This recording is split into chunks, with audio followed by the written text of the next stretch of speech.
वादे की किसी मोहब्बत की मोहताज नहीं, किसी वादे की किसी मोहब्बत की मोहताज नहीं, ये कहानी किसी किरदार के मोहताज नहीं।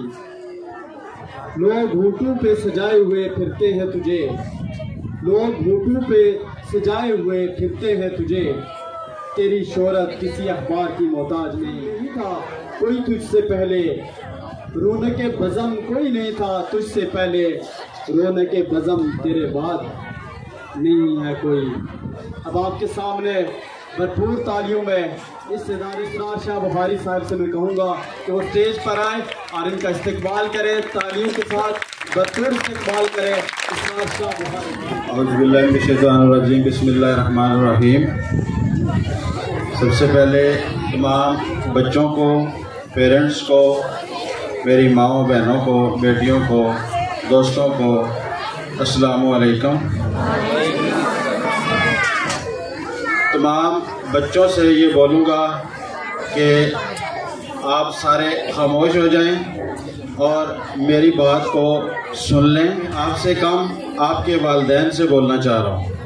आज इस सारे पंडाल को देखकर ये एक बात बच्चों, आपको जो मैं बात कहता हूँ हमेशा ये कहता हूँ कि इसको नोट किया करें और एग्जाम्पल के तौर पर भी मैं अक्सर बातें आपको कोट करता हूँ। और आज भी आपने देखा माँ पर ज़्यादा प्रोग्राम हुआ और मैं माँ की बातें ज़्यादा क्यों करता हूँ। आज भी अगर आप देखें तो ज़्यादा माएँ बैठी हुई हैं, वालिद साहब कम हैं। तो इसके लिए जितनी अभी यहाँ पर ये माएँ बैठी हैं इनके लिए ज़रा बच्चों क्लैपिंग करें।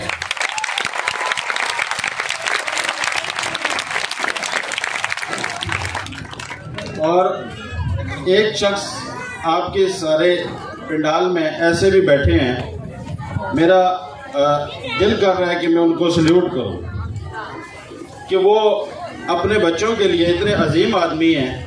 मैं हर साल उनको देखता हूं, वो सबसे पहले आकर पंडाल में बैठते हैं और फिर उनके बच्चे 520 में से 503 नंबर लेते हैं। बख्तावर साहब बैठे हैं, इनके लिए क्लैपिंग करें। एग्जाम्पल मैं कोड कर रहा हूँ, जो पुराने बच्चे हैं वो देख लें। अभी भी ये सुबह सबसे पहले आए हैं और रिजल्ट लेकर जाएंगे और इनके बच्चे फिर पोजीशन क्यों न लें। जब आप लोग हमारे साथ किसी भी अदारे के साथ राब्ते में रहते हैं तो आपका बच्चा बहुत अच्छा पढ़ता है।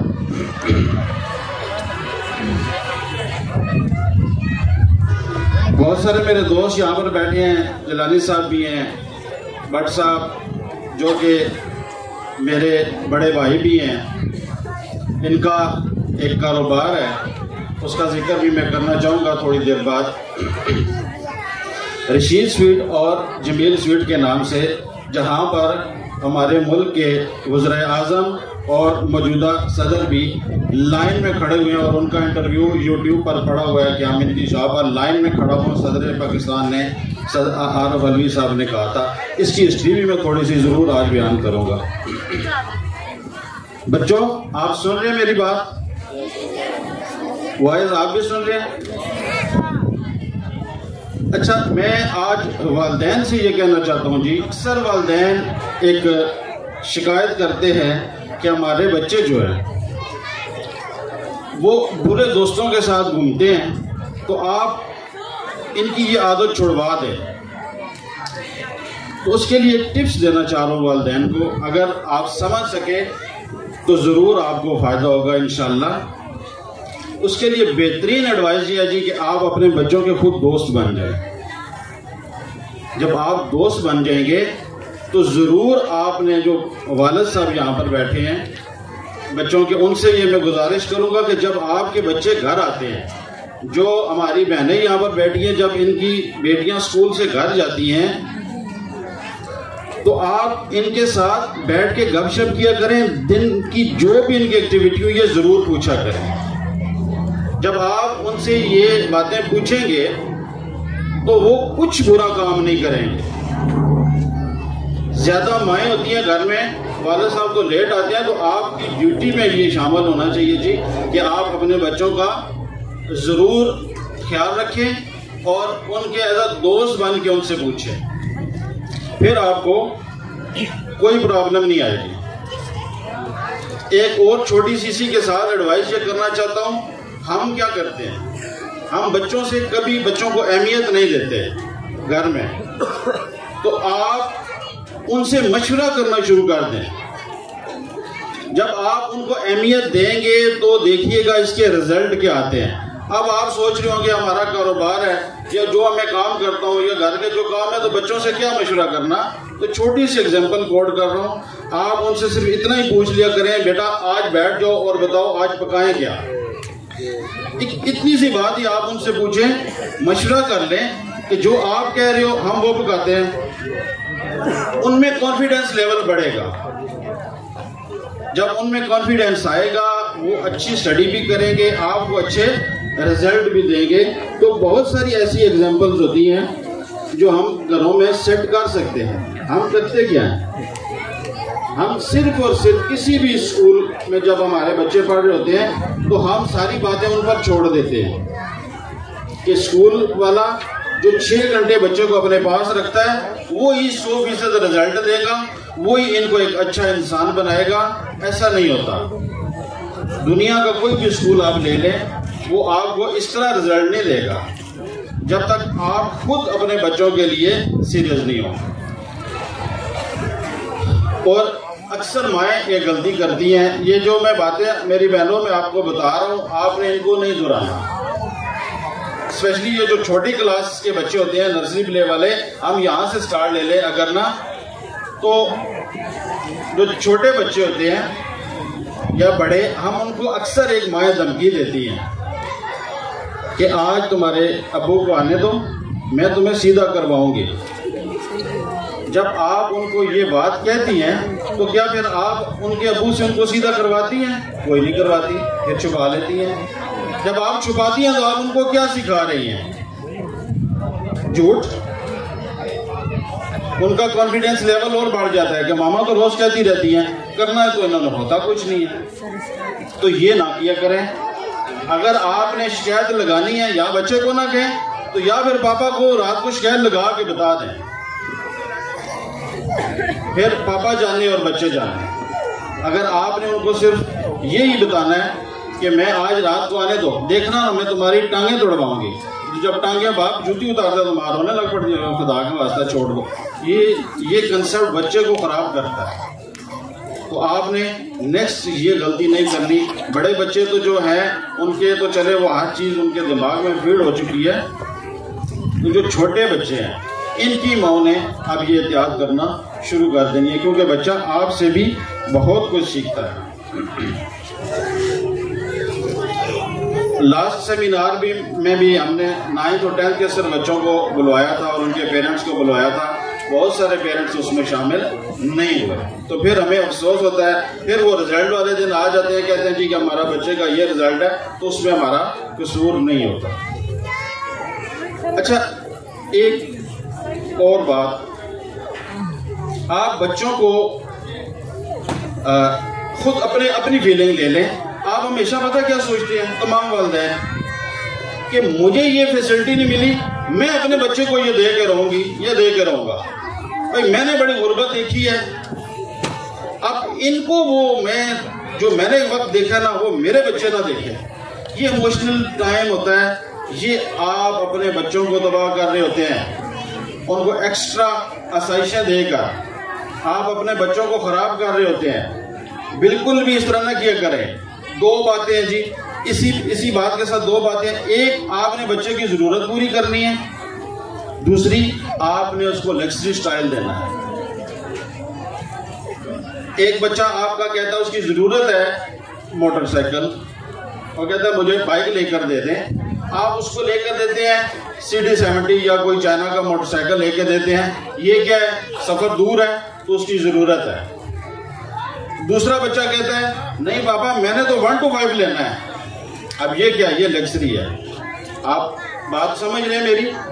तो जरूरतों को पूरा करना आपका फर्ज है। आप उनको एक्स्ट्रा जो अपने आप को मुश्किल में डालकर बच्चों की जरूरतें और आसाइशें देने की कोशिश कर रहे हैं, ये गलत है। यहाँ से बच्चा बिगड़ रहा है, यहाँ से बच्चा नाफरमान भी हो रहा है, फिर वो एंड पे जाके आप जब ये सारा कुछ कर चुके होते हैं ना, तो एंड पे बच्चा कहता है आपने मेरे लिए किया ही क्या है। उस वक्त आप रो रहे होते हैं, उस वक्त आपको दुख हो रहा होता है कि मैंने इसके लिए ये किया, आज ये बड़ा हो गया तो इस तरह कर रहा है। तो बच्चे से कहना है कि लग्जरी लाइफ आपने खुद जीनी है। अपने जब आपकी इनकम शुरू हो जाएगी, आप किसी अच्छे अदारे में जॉब कर रहे होगे या बिजनेस करोगे, तो आपने ये चीजें खुद लेनी है। मैं आपकी जरूरतें पूरी करूंगा। एक बच्चा हमारे पास, मैं फील करता रहता हूँ, हमारे पास बच्चे आते हैं जी, मैं तो सुना है कैंटीन में जो चीजें जब वो लेते हैं तो 200-300 रुपया होता है डेली। आप बच्चों को 200-300 रुपया रोज स्कूल का लेकर भेज रहे हैं। आप क्या साबित करना चाह रहे हैं कि आपका बच्चा कोई बहुत बड़ा अमीर आदमी है? बहुत गलत करते हैं आप लोग। कभी भी आप 10-20 रुपए से ज्यादा न दिया करें। जो बच्चे की जरूरत है कि भाई दूसरा बच्चा चीज खा रहा है तो ये भी खाएगा, तो आप उनको वो सहूलतें कभी न दें जो बच्चों को खराब कर रही हैं और आपके पैसे का ज़ियान कर रही हैं। तो आपने उम्मीद कर दो कि आप इस बात पर भी जरूर अमल करेंगे। अच्छा, एक और अक्सर हम बच्चों के सामने या मसाइल डिस्कस करते हैं कि वो देखो वो लाख रुपया कमा रहा है, वो देखो वो फर्स्ट आ रहा है, तुम निकम्मे हो। या वो जैसे अब ये भट्ट साहब हैं, मैंने अभी शुरू में बात की कि मैं इन पे एक बात करूंगा। शौकत भट्ट साहब बैठे हैं, अब इनकी इनकम अल्लाह का शुक्र है बहुत ज्यादा है, तो मैं इनकम डिस्कस नहीं करता, लेकिन अल्लाह का करम है, एक बहुत अच्छी लाइफ गुजार रहे हैं। एक नाम है जिसकी शॉप पे सदर पाकिस्तान भी जाता हो, जिनकी ब्रांच पर, तो आप खुद सोच लें उनका म्यार और उनका नाम कैसा होगा।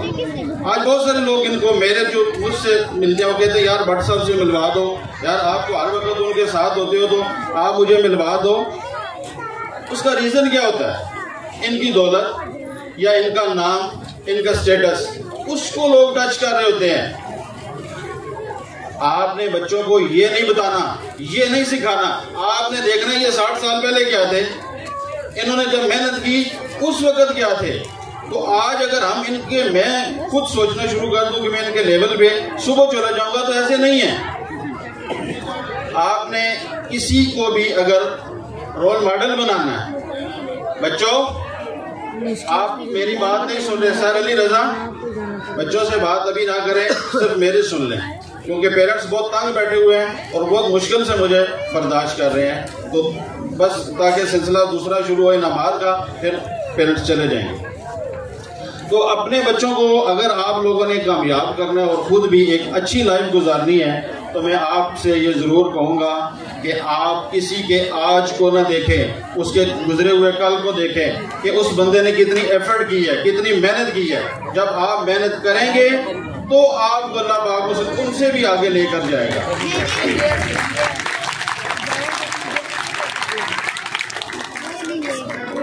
और हमारे बहुत सारे लोग ना लाइफ एक जैसी गुजार रहे हैं। लोग नाकाम क्यों होते हैं जी? लोग नाकाम इसलिए होते हैं, हम सब एक जैसी लाइफ गुजार रहे हैं। हम सब का मिशन और एक ही है कि हमने 5 मरले का घर बनाना है, हमने एक शॉप बनानी है, हमने अपने कारोबार करना है। उसमें कसूर उनका ये होता है कि वो नाकाम नहीं होते, मुश्किल से फीस पे करते हैं। वो नाकाम इसलिए नहीं होते कि वो एक छोटा सा टारगेट रखते हैं। मेरे दोस्त बैठे अब्बास साहब, ये अक्सर मुझे ये बात कहते हैं, और बड़ी अच्छी बात इनकी मैं आज डिस्कस कर रहा हूँ कि एक बंदा जब वो रिटायर होता है ना, उसके दिमाग में क्या मिशन होता है। वो जॉब करता है तो मैं 5 मरले का घर बनाऊंगा, बेटी बेटे की शादी करूंगा, किराने की दुकान बनाऊंगा और बैठ जाऊंगा, बड़ी जबरदस्त लाइफ गुजरेगी। ये हमारा जब मिशन होता है, तो फिर हमारे बच्चे कल हमें ये कहते हैं कि आपने किया क्या। भाई आप अपना जितना जो सोचते हैं, बड़ा टारगेट रखते हैं, तो अल्लाह पाक आपको उस तक लेकर जाता है। तो आपने अपने टारगेट अब बड़े करने हैं अपने बच्चों की शक्ल में। बच्चों को आपने गाइड करना है कि बेटा हमने जो करना था वो कर लिया है, आपने हम वाले काम नहीं करने। आपने उन कामयाब लोगों को कॉपी करना है जो आज कामयाब हैं, और जब आप उनको कॉपी करेंगे तो आपने बताना है उनको कि वो ये वाले काम करते हैं। अभी मेरे बहुत सारी बच्चियाँ यहाँ पर मुझसे कुछ कह रही हैं आर्मी में जाना है, कुछ कह रहा है डॉक्टर बनना है, तो मैंने उन्हें कहा ठीक है आप आर्मी में जाएं, हम आपके साथ हैं। यहाँ पे आर्मी वाले भी बैठे हुए हैं बहुत सारे, इन्हीं की रेफरेंस से मैं आपको बच्चों वो जनरल निगार है ड्रामा जिसका आया है, इनके रेफरेंस से मैं आपको ज़रूर मिलवाऊंगा इंशाल्लाह उनसे, इनके अच्छे मुरासम हैं। तो आपने कॉपी क्या करना है कि भाई उन्होंने भी स्कूल लाइफ गुजारी है, उन्होंने भी सख्तियाँ गुजारी हैं। जब एक आज से आपका ये प्लान होगा और आपने फिर उन फजूल दोस्तों से, चाहे आप मोबाइल पे बात करते हैं या कज़नों से सहेलियों से, तो जब आपने वो बातें ख़त्म करनी है तो अपनी स्टडी को टाइम देना है, तो इंशाल्लाह आप जनरल निगार ज़रूर बनेंगे, आप एक अच्छा स्पेशलिस्ट डॉक्टर ज़रूर बनेंगे। तो ये चंद बातें थी जो मैं शेयर करना चाह रहा था आपसे कि आप इन बातों पर अमल किया करें। अब मैं थोड़ा सा अपने अदारे के बारे में बताना चाह रहा हूँ कि अल्हम्दुलिल्लाह 2 साल जब ये कोरोना गुजरा उससे पहले साथ ही हमने अपने इस अदारे को फेडरल बोर्ड से एफिलिएटेड करवाया, और इसी अदारे में फेडरल बोर्ड ने लोग सिफारिशें करवाते हैं कि हमारे अदारे में सेंटर बने, यहाँ पर बाहर से आकर बच्चे पेपर दें। तो मैं आपको ये अल्फन कहता हूँ कि हमने कोई सिफारिश नहीं करवाई, बोर्ड वालों ने हमें कॉल की और कहा कि हम आपका अदारा हमें इतना पसंद आया है कि हम इसमें सेंटर बनाना चाहते हैं, कि आप हमें जगह देना चाहते हैं। मैंने कहा जी यस हम देंगे, और हमारे अदारे में 9 और 10 का सेंटर बना। ये खुशी तो अपनी जगह थी, साथ अब उन्होंने क्या कहा, ऑनलाइन कैमरे पूरे स्कूल में लगा दे जी, हम फेडरल बोर्ड में बैठ के मॉनिटरिंग करेंगे। अब हमारे पास कैमरे लगे ऑनलाइन, उसके लिए नेट चाहिए था, वो नेट, और फिर अब वो वहाँ से मॉनिटरिंग करते हैं। फिर उन्होंने कहा कि अब आप इस तरह करें ना, चेयर्स ले आए बच्चों के लिए, 300 चेयर्स ले आए। उनको ले आएंगे, क्या मसला, 300 कोई मसला नहीं। अब मैं शॉप पे गया तो 300 चेयर कितने की जी, 9 लाख रुपए की, 3000 की एक। ये मैंने क्या कर रही है, क्यों बनवा रहा हूँ सेंटर में। फिर सर निशान थे, मैम थी, इन्होंने कहा कि हमारे इस इलाके में ये एक एजाज होने जा रहा है, तो आप दिल बड़ा करें। फिर मैंने दिल बड़ा किया और पैसे लगाए। फिर ये बहुत सारी माएँ चेयर्स पर बैठी हुई भी हैं, ये उनकी डिमांड थी, जो बच्चे पेपर यहाँ पर देने आते हैं तो हमारा यहाँ पर सेंटर बनता है, तो ये उनके लिए फिर हमने ये सेंटर भी अप्रूव करवा लिया। उसके बाद सिलसिला रुका नहीं, हमारी कामयाबियाँ वहाँ पर चलती रही। फिर आगे रिजल्ट, उसमें हमारी बच्चियों ने 1100 में से 2 बच्चियों ने, अमरीन अली और तैयबा बीबी ने 1033 और 1033 नंबर लेकर इस पूरे इलाके में एक रिकॉर्ड बनाया। और पूरे इलाके से मुराद आपकी ये ढोक आबासी वाली गली नहीं है, पूरा इलाका मैं कह रहा हूँ, ये तरलोल फाटक से लेकर आप संजानी चले जाए, इधर से शालादिता तक दरमियान में सब स्कूल आते हैं, तो सब में एक रिकॉर्ड बना। तो हम बड़े खुश हुए। लेकिन जब आया हमारा 9th का रिजल्ट, तो मैं सोच रहा था कि हमारी बच्चियों का अच्छा रिजल्ट होगा, लेकिन सर जिशान ने मुझे कॉल करके बताया कि तौसीफ बख्तावर जो है उसने साइंस सब्जेक्ट में 520 में से 503 नंबर हासिल किए। अब बहुत सारी मेरी माएँ बहनें उसके लिए क्लैपिंग नहीं कर रही, क्योंकि आपका बेटा तो नहीं है ना, ऐसे ही है ना भाई, हमारा आएगा तो ताली बजाएंगे। फिर देख लें आप कैसी तरक्की चाहते हैं, उसके लिए क्लैपिंग करें ना जरा।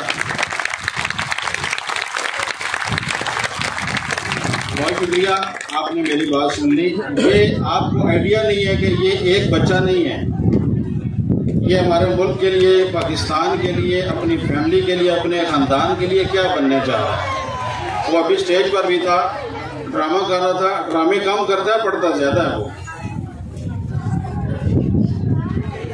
उसके बाद बाकी बच्चियों में एक अलीशा है, अलीशा फ्याज, फातिमा है, एक बच्ची मदिया है।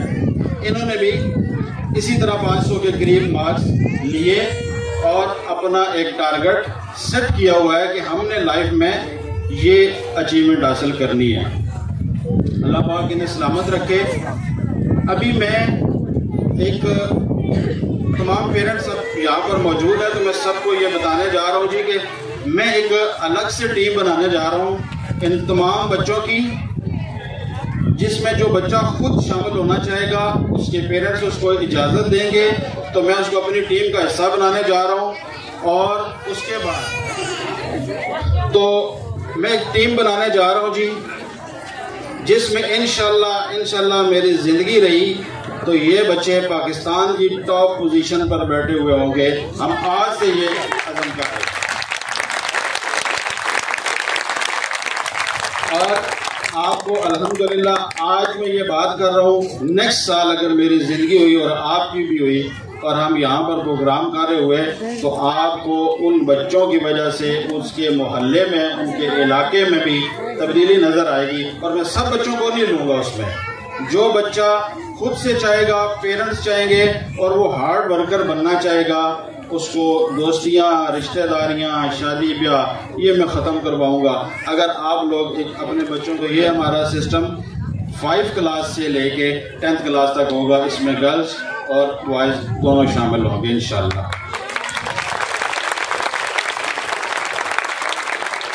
अच्छा, उसके बाद कुछ अर्सा से हमने एक बात शुरू की। अब ये मुझे नहीं पता ये बात बतानी चाहिए नहीं बतानी चाहिए, लेकिन मैं अक्सर कहता हूँ कि मैं पेट कम फ़ौरन कर देता होता हूँ और फिर हमेशा वाइफ मेरी जो है ना मुझसे लड़ती रहती हैं। खुद ही बता देता हूँ सारी बातें ना। हमने मैंने हमारे पास तीन बच्चे यहाँ पर पढ़ रहे थे, उनके पापा की डेथ हो गई। मुझे खबर आई, मुझे फ़ोन आया किस तरह उनकी डेथ हो गई, तो मैंने फौरी तौर पर जो मुझसे हो सकता था मैंने ये किया। मैंने कहा टीचर उनके बच्चों को फ्री ऑफ कॉस्ट कर दें। अब वो छोटी क्लासों में थे, जब तक वो हमारे पास पढ़ना चाहें हम उनसे चार्जेस नहीं लेंगे। और ये बात आप तमाम बच्चों के लिए अलाउ कर दें। अल्लाह पाक सबको ज़िंदगी रखे। आज मैं यहाँ पर मौजूद हूँ, मेरे भी छोटे छोटे बच्चे हैं। खुदा ना खास्ता मुझे नहीं पता मैं यहाँ से भी नीचे उतर सकता हूँ नहीं उतर सकता, तो ज़िंदगी मौत तो मेरे अल्लाह के हाथ में है।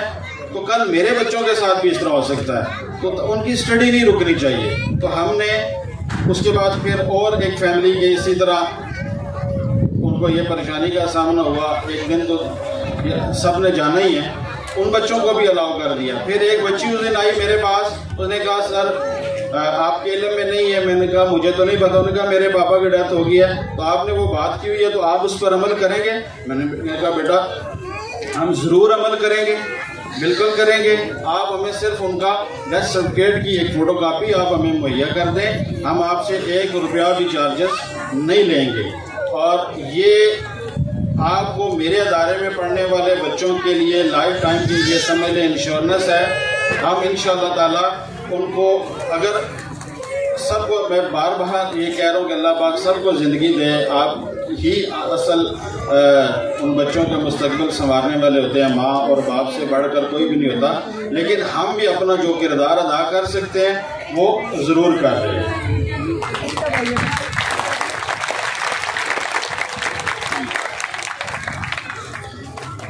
एक लास्ट बात मैं करूँगा, उससे पहले मैं शुक्रिया अदा करना चाहता हूँ अपनी उस्ताद मैडम सुगरा का, कि जिन्होंने आज मुझे यहाँ पर बोलना सिखाया और मुझे पूरा सिस्टम चलाना सिखाया।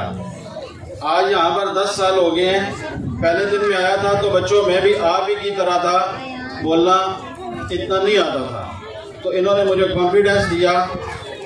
तो ये मेरे उस्तादों में भी हैं, मेरी बड़ी बहन भी हैं, तो मैं इनका भी बहुत ज़्यादा शुक्रगुजार हूँ। फिर नंबर आता है जी सर ज़ीशान का। ये सर ज़ीशान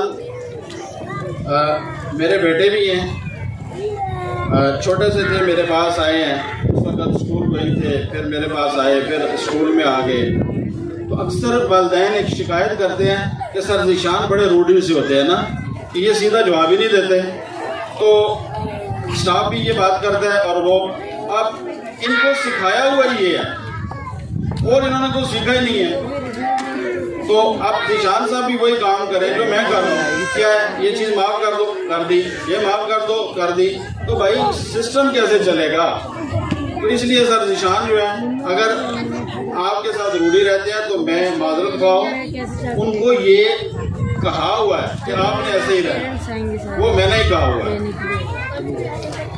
तो ये इस सिस्टम के मैनेजिंग डायरेक्टर भी हैं, और अल्हम्दुलिल्लाह ये जो बच्चों के अच्छे रिजल्ट आ रहे हैं उनमें इनका भी एक बहुत बड़ा किरदार है।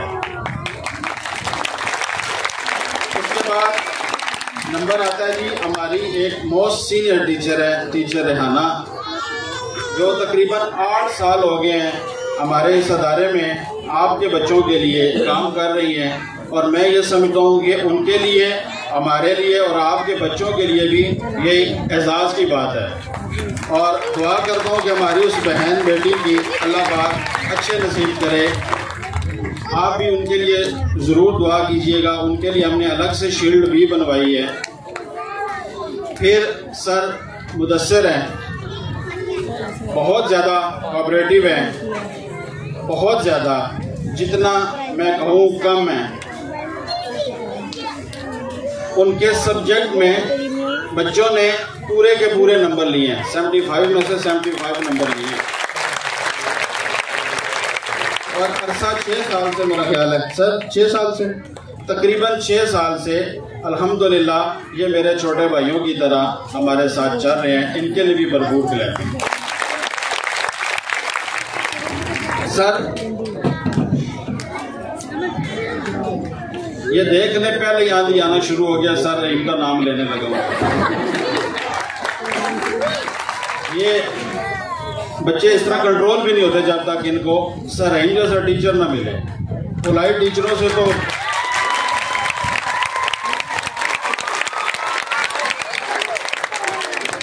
बाकी टीचर से, एक और टीचर है, टीचर बख्तावर है, बहुत कम टाइम हुआ उनको, मेरा ख्याल है 2 साल हुए हैं। और 2 सालों में उन्होंने आके सिस्टम को ऐसा मैनेज किया है छोटी क्लासों को कि हम उन्हें एज अ कोऑर्डिनेटर बनाने पर मजबूर हो गए हैं कि उनकी टीम अब उनकी निगरानी में या उनकी सरबराही में कुछ क्लासें चल रही हैं। और ऐसा अच्छा रिजल्ट दे रहे हैं छोटे बच्चों का कि पेरेंट्स अब उनसे आके जब जिस दिन वो छुट्टी करें आकर पूछते हैं कहीं वो छोड़ दो नहीं गई। तो ये मैं बाकी टीचर्स से भी ये बात कर रहा हूँ कि आप लोग भी सिस्टम की कमजोरी बना करें। अदारा कोई भी हो, आज आप यहाँ पर हैं, कल कहीं और भी हो सकते हैं, तो जहाँ पर भी जाएं आप इस तरह का काम करें कि सिस्टम में आप प्रमोट हो, आपका एक नाम बने। तो ये 5 टीचर थे जी जिनका मैंने नाम लिया है, जो हमारी स्टूडेंट थी और कभी उससे आज तक मेरा ख्याल है 6 साल उसको भी हो गए, कभी उसने शिकायत वाले लफ्ज नहीं दोहराए मुंह से। वो साइमा नाम है जी छोटी का, उसके लिए भी क्लैपिंग करें। अल्लाह पाक इस जैसी बेटी हर शख्स को दे, बहुत कोऑपरेटिव है। और बाकी टीचर्स का जब वो नाम आएगा फिर मैं उनके बारे में जरूर बात करूंगा। आखिर में मैं एक मिनट की एक बात सुनाने जा रहा हूँ अपने लिए। समझ आ गई तो समझ जाइएगा, ना आए तो फिर मेरा अल्लाह ही हाफ़िज़ है। एक जोक सुनाने जा रहा हूँ अपने लिए। बच्चों सुनना है आपने भी। जो पेरेंट्स शिकायत करते हैं ना हमसे, उनको भी सुना रहा हूँ, वो भी सुन लें। एक शख्स था, एक बादशाह था, उसने एक बड़ा सा तालाब बनवाया और कहा कि इस पूरे तालाब में ना सब इलाके को इकट्ठा किया और कहा जी इस तालाब को आपने दूध से भरना है, इसमें डालना है दूध। हर शख्स दूध डालेगा और 1 बाल्टी जरूर दूध की डालेगा। मैं सुबह उठ के देखूंगा और ये भरा हुआ होना चाहिए, नहीं तो मैं आपको आपके सर कलम कर दूंगा।